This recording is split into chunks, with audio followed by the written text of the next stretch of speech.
Yo, ladies and gentlemen, welcome to Catching Cars. We are currently in a 2025 BMW 220. Cancel. That is an absolute problem. We are in a 2025 220d Gran Coupe, which means we have the 2-liter turbo diesel engine paired with the 48-volt mild hybrid system. And I've recently been driving a lot of SUVs with diesel engines and have said that the diesel engine goes very nicely with SUVs. Now, I don't necessarily think that's the case with sedans or Gran Coupes, as they call this, a four-door coupe. Yeah, I don't really think it goes that well with coupes or coupe body styles, but I do think, or I've seen, that if you pair a diesel engine with a coupe body style, you can get some very, very good fuel economy numbers. Now, I've been averaging right around 5 liters per 100 kilometers throughout my 2 weeks of testing. And even on a fast-paced stretch of Autobahn, it was hard for me to average above 6 liters per 100 kilometers, which is insane fuel economy. So I think that if you were to hypermile this vehicle on a longer stretch, you could easily go below 4 liters per 100 kilometers. And of course, I'd rather have a 235, or would be even better if they were to offer a 6-cylinder version of this vehicle. But I think for most average drivers, especially in Europe, if you're looking for a daily driver, this 220d is plenty fast enough and is a pretty good choice, a pretty wise choice if you want to get some good fuel economy numbers. And also the 48-volt mild hybrid system with this vehicle felt more powerful than other vehicles with 48-volt mild hybrid systems. This one just felt like it gave me more of that torque fill, and I felt more of the benefits with this 48-volt system. Now, that said, it's not all been positive with the 48-volt mild hybrid system. I could not find a way to deactivate the regenerative braking or even just adjust it. So the regen braking in this vehicle seems to adapt to driving situations and road scenarios, I guess. So sometimes you let off the gas and it coasts. Other times you let off the gas and it slightly regens. And then there's other times where you let off the gas and it regens pretty abruptly and strongly. So it's been very hard for me to come to a smooth stop with this vehicle, even after driving it for 2 weeks, just because I don't know what the regen is going to be doing. So correct me if I'm wrong, but like I said, I was not able to find a way to adjust that in the menus. But yeah, I got this vehicle from BMW Deutschland, BMW Germany. Okay, good, I didn't hear that. And I drove it for about 400 kilometers on the first day I picked it up.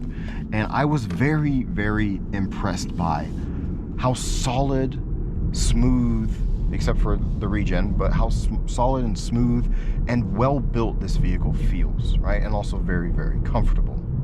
So you can really feel the German build quality with this vehicle, I have to say. Now, of course, the interior is a whole nother topic, but even here, I still feel like for the small category vehicle that this is in, this is still fine, right? I am kind of sad that they got rid of the rotary dial, and we all know it's for cost cutting. I'm also sad that they got rid of the halo ring button to deactivate all the annoying assistance technology, but I think that's a mandatory regulatory thing in the EU, which is very frustrating because to deactivate all the stuff, you have to go into here and then driver settings, and then you have some shortcuts here, and you can also deactivate some of the stuff by pressing and holding, I think, the set button. But yeah, to deactivate the speed limit warning and the lane departure, which are probably the most annoying, you can go here. And then to deactivate all the other annoying stuff, you still have to go into these menus and all that stuff. Please just give us a button back. We need to fight for that, to get buttons and knobs to deactivate the annoying nannies if you don't want them. But yeah, that said, this screen is fine. The rotary dial, of course, would be better on the move. But the processing speed of this has been pretty fluid for the most part, right? And overall, you know, looks are subjective, but I think this is actually a pretty good vehicle. When I was going into this, I was not sure if I was going to like this vehicle or not.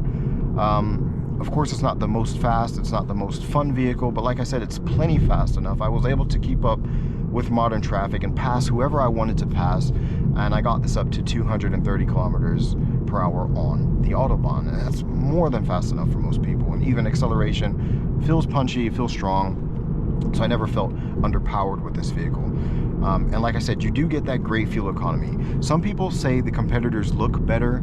I think with this facelift, they've done a pretty good job of making this car a bit more attractive, in my opinion, especially in the rear. But yeah, overall, the only downsides that I really have seen is them getting rid of the rotary dial controller and that regen braking that you can't really adjust, and of course, you know, the button here. But I can definitely recommend this BMW 220d. If you live in Europe, you want a car, maybe you're a couple or whatever, you want a car that can do it all. You can have a little bit of fun on some back roads if you really want to. I mean, it is still a BMW, even though it's a front-wheel drive platform.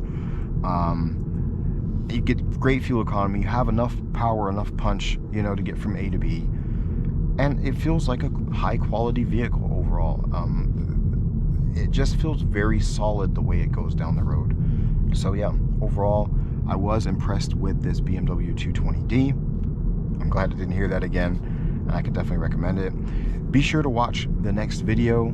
Also subscribe, and I hope to catch you guys in that next video.